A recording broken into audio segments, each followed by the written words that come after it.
Okay, so I am going to do, this is my little race report on Ironman Florida. I did my first Ironman this Saturday at the 2020 Ironman Florida. And I'm going to share a little bit about how it went. The week leading up to this race was super chill. Me and my buddy Carter, who's a teammate on Matt Hansen Racing, he's also a coach, was my Sherpa for the week. And we got to Panama City Beach on Tuesday. And that entire week up until Saturday of the race was super chill. I swam a little bit of the swim course, biked a little bit of the bike course. I felt super good. I really wasn't that nervous anymore. Once we got there, I was fine. No, I was not nervous. I was just chill. I think the training leading up to it, I put a lot of pressure on myself. And then I was like, when we got there, everything just went away. I was just calm and I was really excited. I've had really funky training the last few months. Everyone has, because of this year's crazy. But, yeah, it finally just kind of went away. Fast forward to race morning, and the night before, I actually slept pretty well, and that normally never happens. And I was like, that's a good sign, I think, that I slept well, and I didn't overthink it. You got good sleep. We left the hotel at 4 a.m. and the transition opens at 4:30. Pretty much right when we entered transition, like it was moving. Like you had to get your stuff, pump your tires up, put your stuff on the bike. And it was like, I mean, we had no time to really think of anything. Like they sent the pro men off, and then they called, you stay at your bike until they call your swim time. And, I wanted to go with the first swim time, which was the sub-hour swimmers. And we pretty much left, like, right. I think you had no time to think and contemplate. Normally a lot of the races I do around here, you have like, I don't know, like in Galveston or in Nice and Worlds, my wave didn't start till like 8:30. So I had like 3 hours just to contemplate like the race and just be nervous, sit there and be nervous. This was amazing. We just got to the beach. They sent us to the beach and we got going. Yeah, so I officially started at like 6:02 a.m. or something. I want it to be the first in that first wave, to hopefully swim on some fast feet. That didn't end up happening. I completely swam the whole thing alone. Let's start with the swim. The swim, I felt so good. And swimming is my thing, but I was very happy with my swim in terms of like, I was comfortable. I felt so comfortable, like as comfortable at like, okay, I swim a 55:43. The first loop, it wasn't that choppy, but the first loop was very relaxed. My shoulders were a little stiff, to be expected. We got no warm up. When I came in, it was an Aussie style turnaround. So when I got out of the first loop, I think it was like, I looked at my watch and it was like 27:30 or something. I chilled, tried to keep my heart rate under control on the Aussie turnaround. It was a long little trek from the first loop of the swim to the second loop.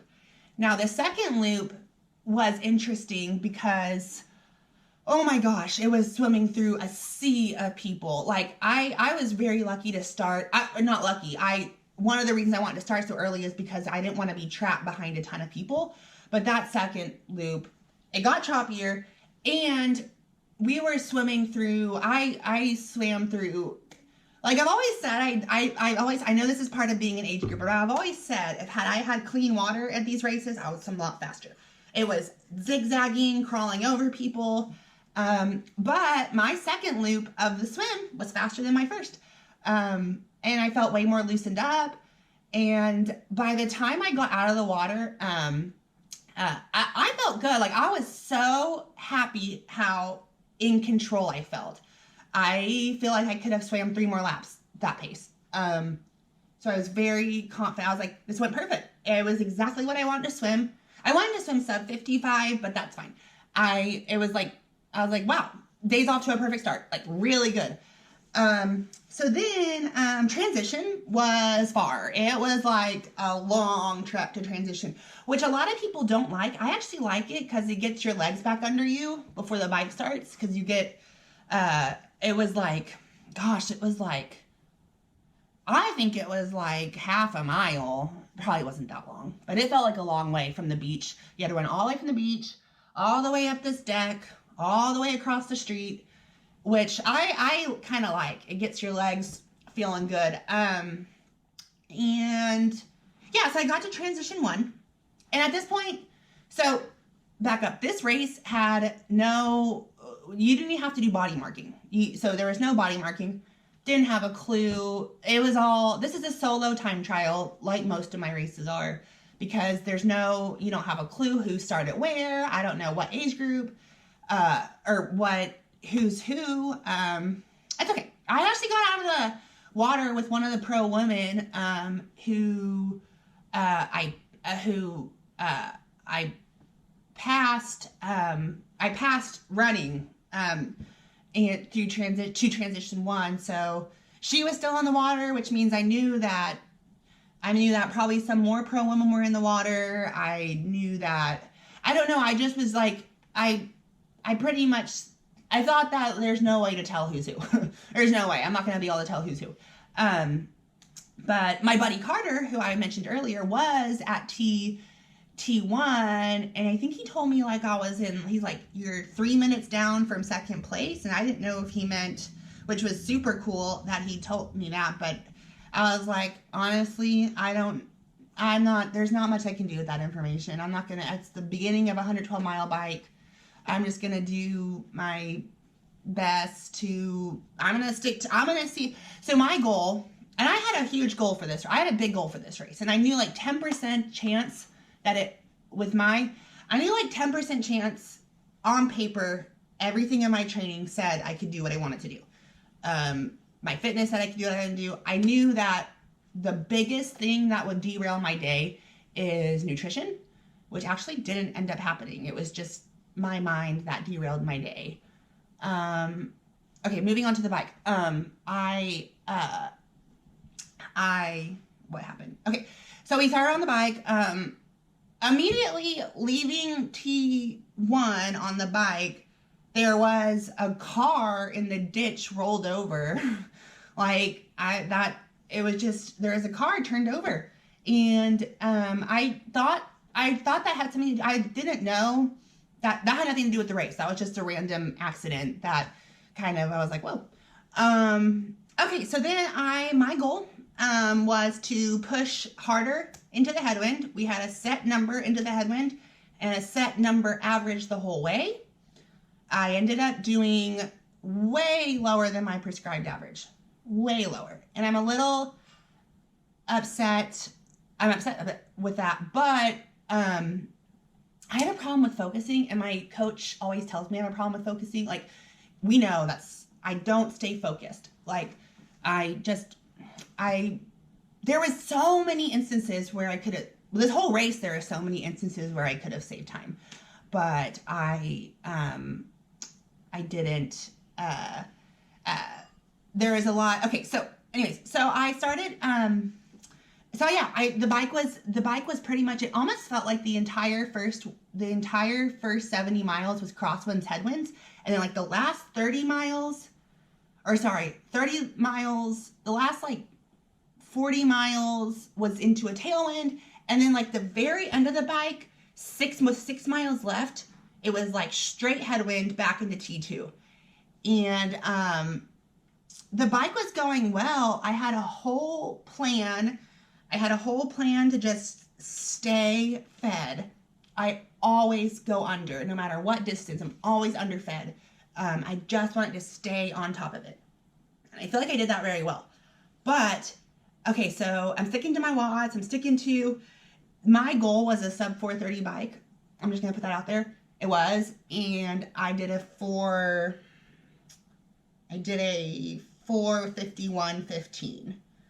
And the swim, by the way, I was a second place in my age group swimmer, and 22nd overall of the whole field swim, which I'm very happy about. And 7th overall in my field for the bike. I biked a 4:51, so 21 minutes over what I had planned.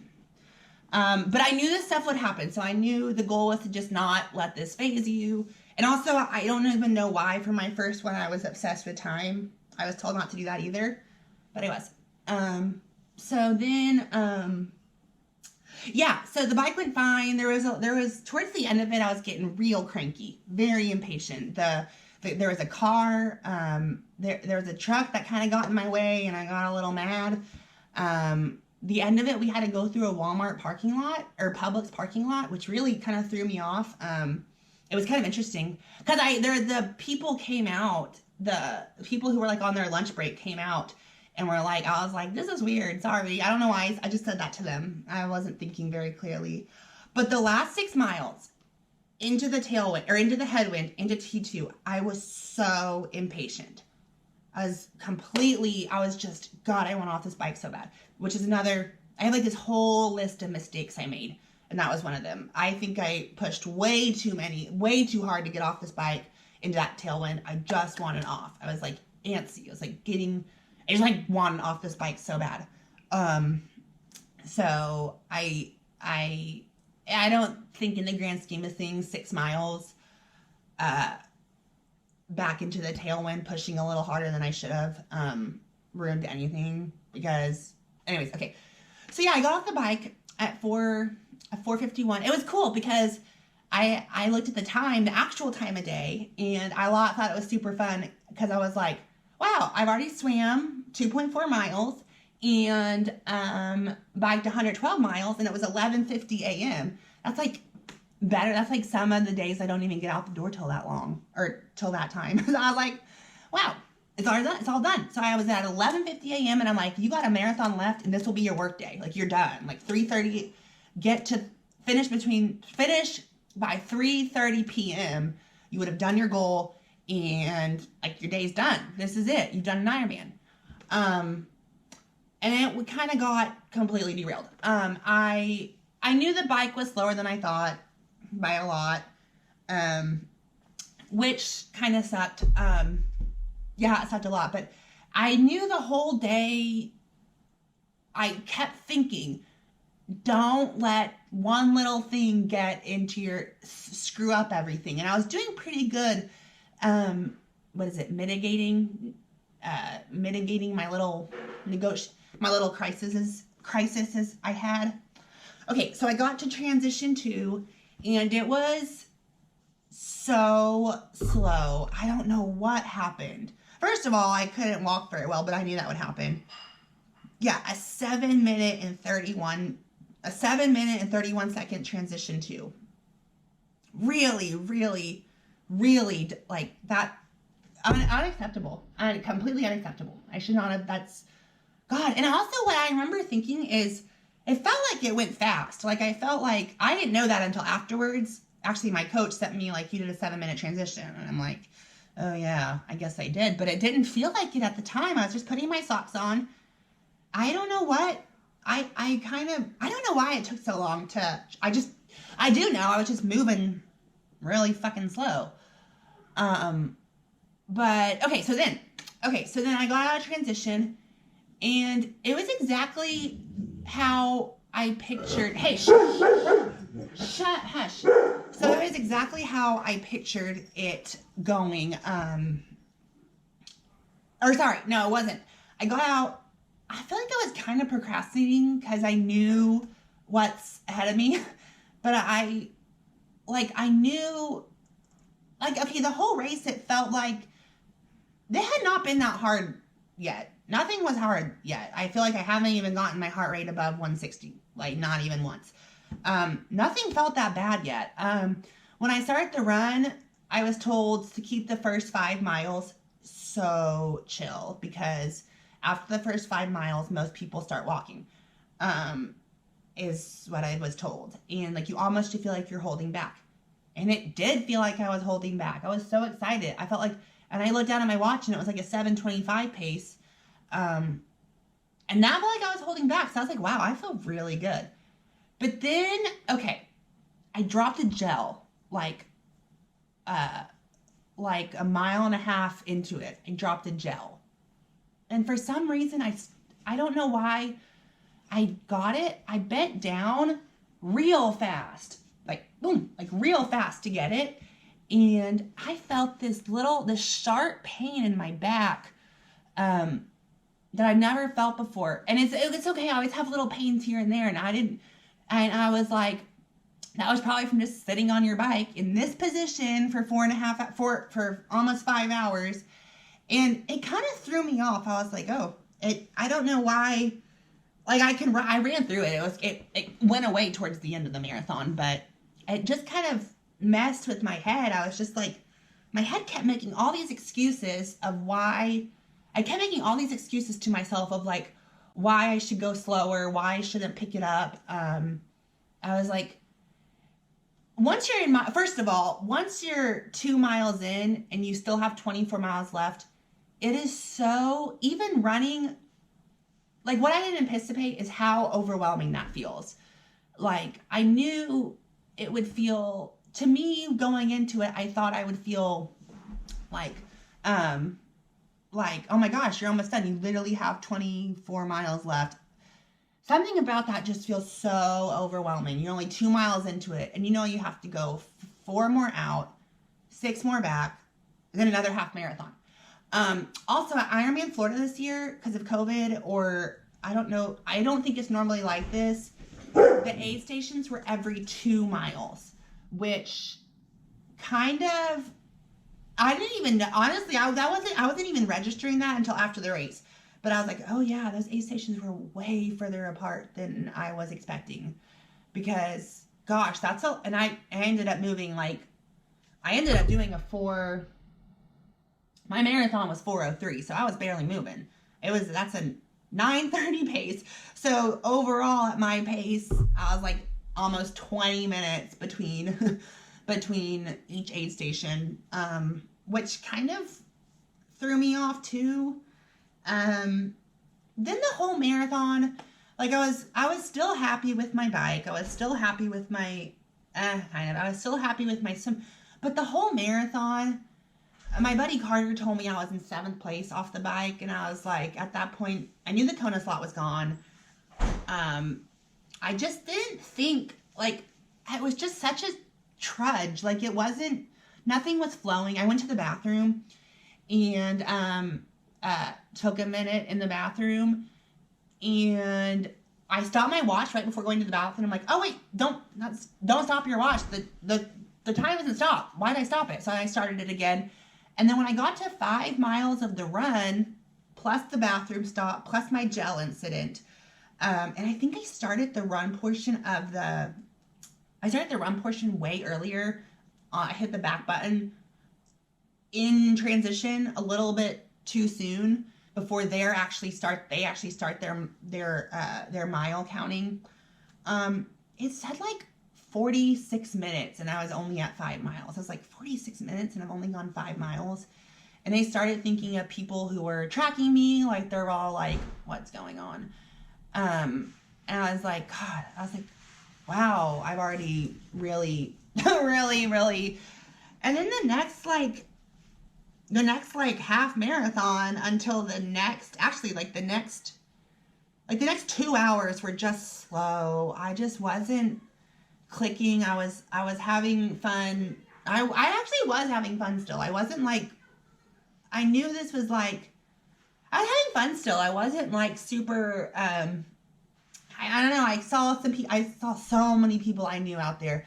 Gosh, so many people knew my name, and I was saying hi, and I don't know why. It was like the whole time I was like telling myself, this is too, like, try harder, like push harder, but then I wouldn't do it. Just such a mental game that I was losing. I was losing the whole time. Was not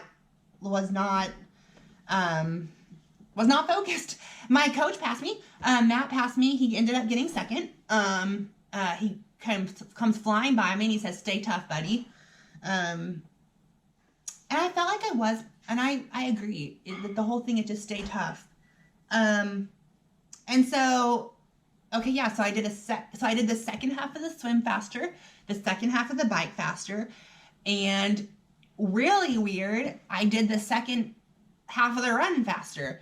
Actually, the last six miles from the last turnaround into the finish was the best I ran all day, because I know that has to do with like adrenaline of knowing you're almost done, but I feel like you normally don't negative split. People normally don't negative split an Ironman marathon. They negative split open marathons, but not an Ironman marathon, which means I was kind of happy that nutrition, whatever I ended up doing, was sort of working, because I felt good. Like, I had a ton of energy. The last 6 miles, I felt amazing. Not amazing, but I felt like, I think my last mile was my best one. I was actually running. The clips I posted on Instagram and a few of the running clips I posted, those are the last miles. That did not look like that at all the whole time. That was like the last few, like, I think one of the clips I was running and like everyone's walking, you can see everyone walking, was like the last like 3 miles. So that's something I need to work on, is just doing that the whole time. We were discussing, it means I'm finally recovered from the bike, and I've also had a lot of caffeine. I took in so much caffeine towards the end. I saved caffeine until like the last half marathon, and then I just like chugged it. Like every aid station, every single aid, there wasn't that many. There's only I took like 2 shots of their Red Bull cups, 2 shots of their Coke cups, and a Cliff Bar shot block with like 50 milligrams of caffeine. I was buzzing at the end, just buzzing. Okay, so then I think towards the end, I was like, well, okay, my goal of sub 9 hours was completely gone. I was like a 9, I think I was at like a 9, yeah, I was at like a 9:25 at the last, or 9:30. And I was like, if I actually just run normal, like if I like go out and do a shakeout jog at like a 7:30 pace, or a normal run, just a 5-mile easy run, it would have been like normal standard, like going out easy zone 2 run is like a 7:30 pace for me. So I was like thinking, oh my gosh, I have 5 miles at a normal 7:30 pace and I'll go sub 10. Something about that scene, and it's just like, you would think that's so easy. It's not. And I kind of got, so yeah. So I ended up time was gone. My Kona slot was gone. And it just kind of came into the finish. I don't want to say it's underwhelming. It felt amazing. But, since of COVID, there's no one at the finish. It was just this big empty, I thought it was kind of cool though. I came across the line and I felt like I didn't, like, I wasn't like passed out. They had a wheelchair there, and the lady, I was like, no, I'm not sitting in the wheelchair.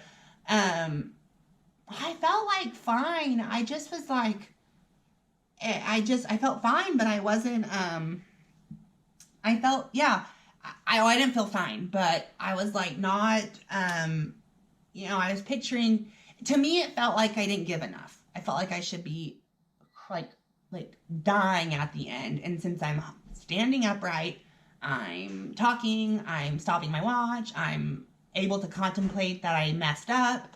I didn't work hard enough. Like the whole time, like during the marathon, the whole time I feel like my heart rate didn't even get above 143. I don't think it did, because I looked at it. Mind you, I didn't have a chest strap. I didn't feel like wearing a chest strap. I just looked at the wristwatch, which I don't think those are that accurate. But yeah, so then I passed.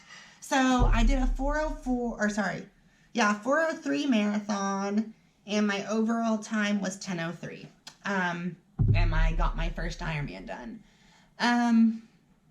With so much to take away. Like, so much. I had like 20 things off the bat I could have done differently that could have chopped off like 20 minutes. Like not a 7-minute transition. Yeah, it didn't, I was like happy I finished. Oh God, I'm happy I did an Ironman. I'm really happy, especially this year to get one in. But, you know, I don't think you're an athlete. I don't think athletes you're known to, like, I don't think I would be doing myself justice if I said I was satisfied at all with that. Like, I'm not satisfied at all with that. Everything slowly got worse and worse as the day was going on, and then it got better, and I feel like the whole day my mind was telling myself not to push hard, but I wanted to push hard, and I don't know physically. I'm overthinking it now to you guys, but yeah. So I got my I got my finisher medal, walked outside, got my bike, got all the way back to the hotel, and then I went out and I cheered on people. That was amazing to see. Like, I cheered on my friend Matt. I was like on such a high from like doing that and all the caffeine I had. And now I was just on a high from like, I just went out and we spent like till like 11 p.m. Cheering people on and just outside the hotel, and just, that was really fun. I will remember a lot. There's a lot of people who just were having a good, I just remember, I'll never forget that. That was my first time seeing an Ironman, the later stages of an Ironman, the midnight finishers. That was cool. And it made me think like, wow, this is really like, this is a big deal that people are going to get an Ironman done in their life. And I just thought it kind of brought me back to, okay, it didn't go at all how I planned at all. But, it's just, I don't know. It was a really cool experience. I'm going to say that was a really cool first Ironman experience. It's a beautiful course. I like Florida, so I loved the ocean swim. I loved the whole course. I loved it. I had a really good time.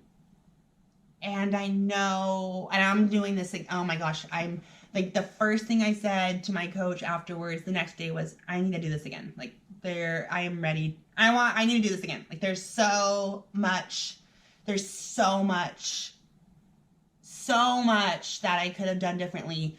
And it's like, I was almost like, let's do it again. Like, I want to do it again. Because anyways, so that is my race experience. Next, I will be doing, so that's how I'm in Florida. And it's done. In 4 weeks, I will be doing Challenge Daytona. I was there the first year they had it, with the massive storm where they cut the swim to only 800 meters. The bike was only 12 miles, and the run was a half marathon where they had no aid station. So I'm happy. I'm excited to go back to Challenge Daytona and get the real experience. Yeah, thank you for, oh my gosh, I found out after the race, my friend Derek, and actually a few people sent me the list of most track participants in, Ironman Florida. I was like in the top, I was like one of them. I had like 786 people tracking me. I was like, damn, like if I knew that, I don't know, I just felt like I disappointed everyone who basically watched my tracker. I was like walking the marathon, and I feel like I let people down, because like it was really like 786 people were tracking me, and I thought that was just, I felt it. I felt the love out there. I felt the support on all the messages I got. I felt on my Instagram, on Facebook, so many messages, so many people who I want to thank personally. And like, I'm trying to get to all the messages. It was a weekend that reminded me of how amazing this community is, and how much support I have. And I only hope to reciprocate that to the people when they do theirs. It was just, I really needed that this year to remind I needed this year to get reminded of how much I'm supported and how amazing this community is. And I just want to thank everyone for like following the journey up to this, and follow my Instagram. And this is my YouTube channel now. I'm gonna start posting YouTube content, kind of, hopefully. Yeah, I'm gonna start posting some YouTube. I have a TikTok. Go follow my TikTok and follow my Instagram. And on YouTube, like and subscribe and comment. And thank you guys. Thank you so much.